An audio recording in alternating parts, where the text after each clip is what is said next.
Alright, welcome again to Sabado Nights with Steve Lu. Tulad ng pinangako ko sa inyo, nandito tayo uli sa Milan at makikita ninyo ang Museo Duomo. Ayan. Dito naman sa likod natin, ang spectacular na Duomo Cathedral. But anyway, narito tayo ngayon kasi we're shuttling here to Turin tomorrow. On Sunday pala. Today is Friday, November 18. Galing tayong Venezia at napadpad muli tayo dito sa Milan dahil magte-take off nga tayo dito papuntang Torino to play with Zac Efren Bunao Domingo na isang 12-year-old na sumali sa All Together Now Kids, which is like a singing contest show here sa Italy, at naging finalist siya. So after a few days in Venice, medyo sinuwerte naman tayo at umaraw ngayon.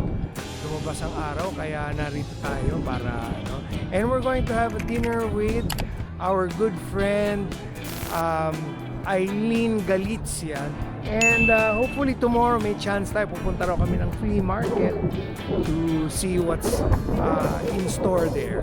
Alright, so see you guys. Well, here we are at the world famous Duomo, perhaps the most popular square, like you said, comparable to Piccadilly Circus in London.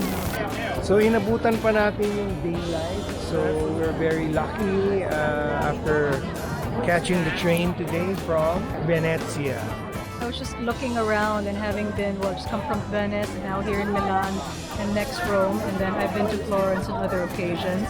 It's really like my books coming to life, and any student of art and art history will see that of the Italian Renaissance architecture. It's really a melding of classical, the Roman influence, classical style of architecture, and the Gothic style of architecture, which the Duomo is a perfect example of, like the Palazzo Ducale in Venice, in Venezia.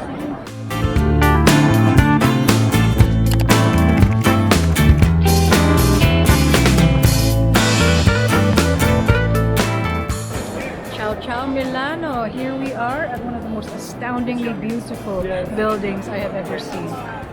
Again, rounded arches, classical style. But apart from that, I'm just looking around and seeing what there is. So, of course, you have the Italian fashion pillars like Prada, and I think I might have seen a Gucci, and a few others. Of course, you have the French brands like Dior and Louis Vuitton, Chanel. So we have just come from the Piazza Duomo, where there is this magnificent Gothic church called the Duomo. And next to it is the Museo di Duomo. And we are here at the Vittorio Emanuele Galleria. What's most charming are the cafes that are somewhat reminiscent actually of the more French cafes that we visited. And I particularly love this one, Libreria Bocca, which is an old bookshop, which has been around since 1775. Isn't that wonderful? But again, we're going to come and visit this galleria in the daytime. I think this will look absolutely splendid in the daytime. Ciao. So we are here at Cala Luna Osteria, where we are going to enjoy some Sardinian cuisine. So Sardinia is also a coastal town, and their specialty is seafood. So I'm looking forward to a lot of wonderful seafood. And I'd like to introduce to you our magnanimous hosts for tonight, Eileen. And Vincenzo. Hi. And Eileen, what are we ordering for tonight? For seafood? Actually, we're not ordering. They will bring everything. Oh, by okay. So, themselves. all right. So they're going to bring a little bit of everything, I believe. Yeah. This is the one where they have several plates of small plates of different kinds of They have seafood. a round of starters. Okay, So starters. with that order, All right. just bring all the things they have. Oh, I like that. I like the idea of them bringing everything to me.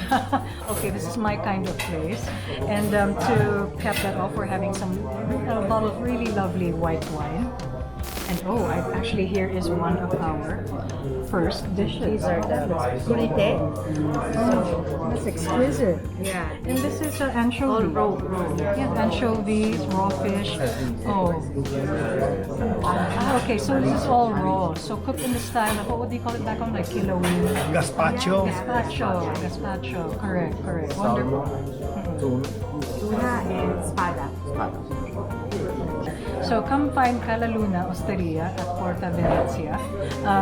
When I say osteria, I'm just going to give you a little background. Okay, thank you to Eileen for the wonderful research.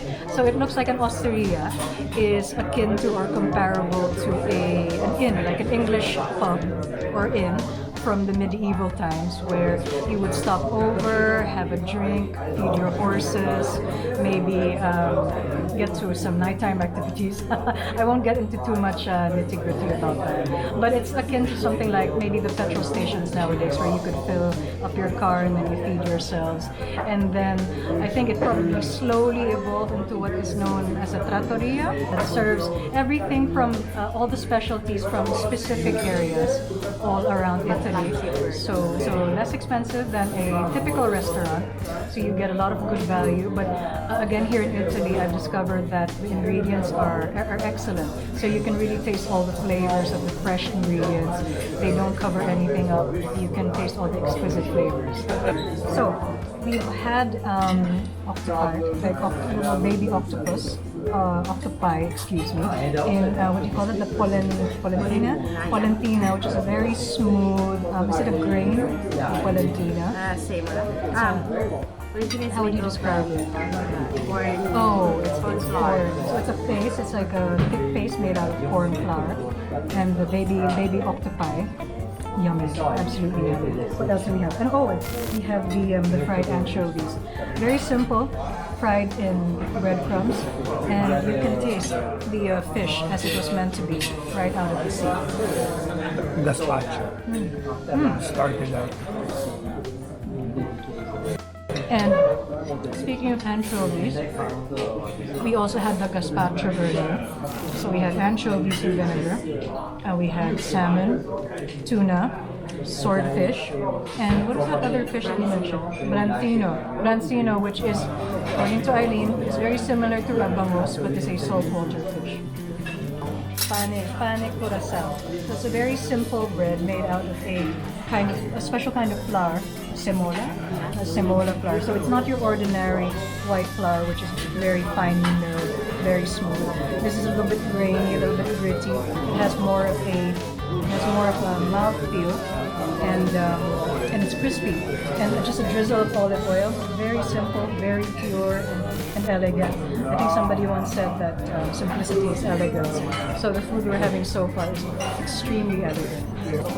Focaccia. Normally, this is all gone. If I were the one eating this, no more. But not today.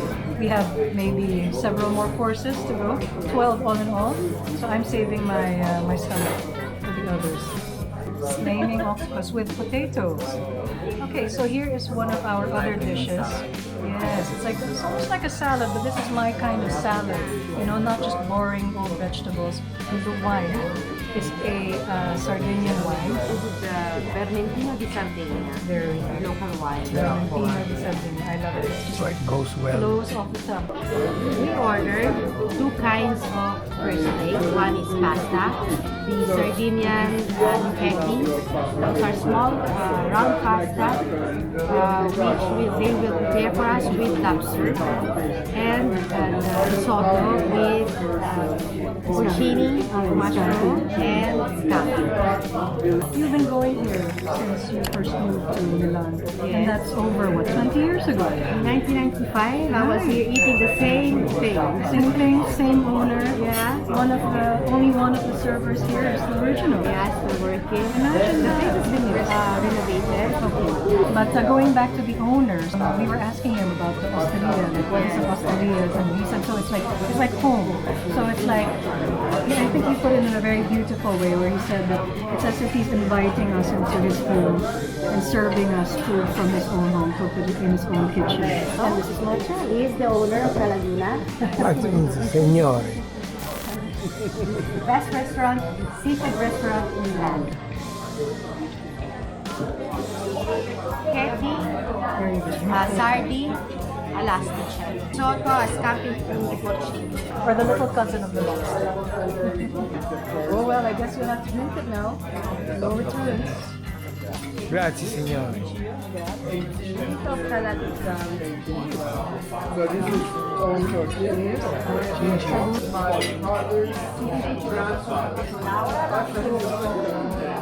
Oh, Eileen, grazie di cuore. That was the most interesting meal by far that I've had in my whole experience as the food diwata for the show. And imagine that, 12 courses. Actually, I don't think we were able to go through 12 courses, no? No. We had to cut it short because honestly, it was very difficult. I mean, after the starters, aperitif, we were just like, oh, okay, just do this, a few dishes, and then have the mirto, the mirto after, which, like I said, is a very herbal liqueur made from the myrtle plant, the berries and the leaves of the myrtle plant. So that was a revelation. I actually feel a lot better after taking that right now.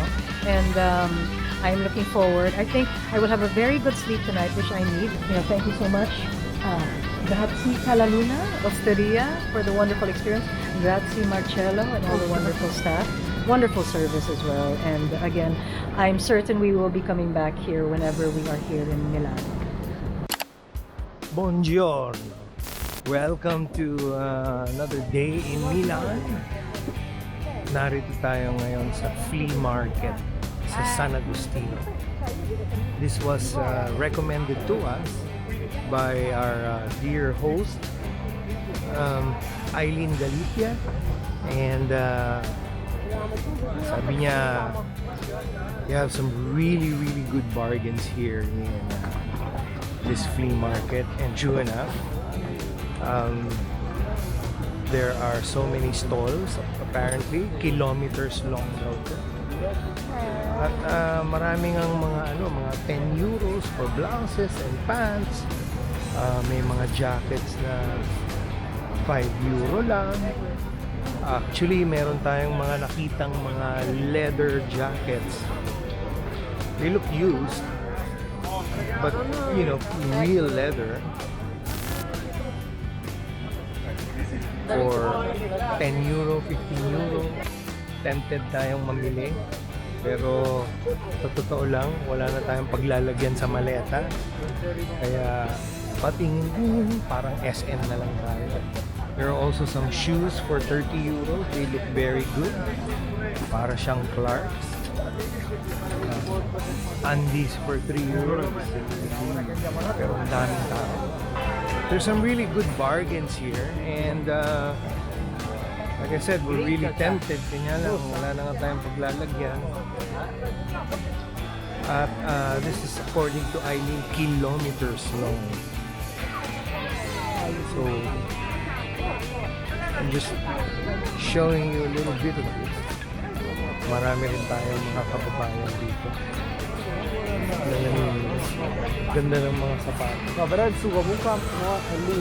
Daming mga tourists din dito.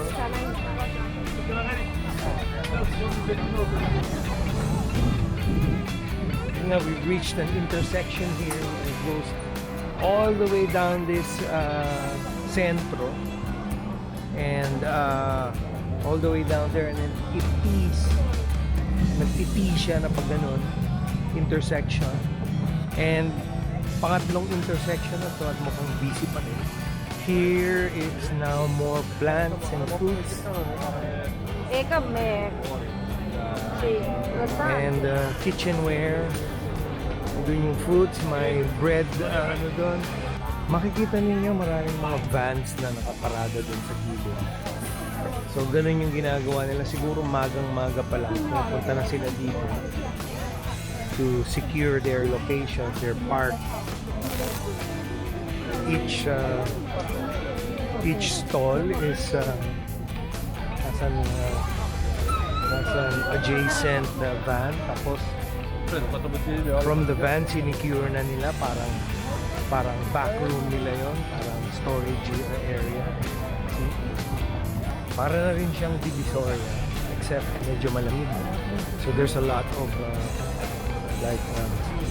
We saw down there, I mean, real leather jackets and also real fur, used stuff. Some of them are used, some of them are brand new. So here we are at the crossroad. See this portion, maraming fruits dito, maraming clothing sa bandaron, mga fruits and veggies. Galing na tayo dito, subukan natin itong area na to. So dito, puro mga market na to, parang fruits and veggies.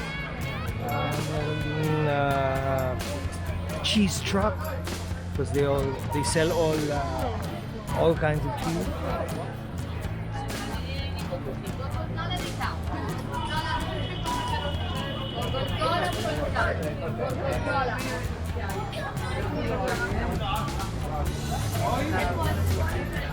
So dito pala sa intersection na to, dito yung mga perishable goods, some frozen items, food trucks, and of course that's the cheese truck. Wow! Kilometers long. Ang napansin namin dito sa Italy, everywhere in Italy, in Venice, in Milan, and also in Rome, is that, you know, the shopkeepers, they know how to really dress up their stores, their window displays. Gagaling sila. It's very, very attractive. You know, you just seem to be mapapatingin at mapapatingin ka kahit hindi mo gusto yung binibenta nila sa ganda ng window display. It's really impressive. I guess it's an Italian thing. They're more fashionable. You know, they have a distinct talent to set up their store windows. So puntahan natin ang ating food diwata, tapos we're gonna head out to Navigli. There's a canal or river there na very, very trendy and usong-uso siya ngayon, where people go for aperitivo daw. Then tonight, we have another dinner at Musikahan with our friendly hosts.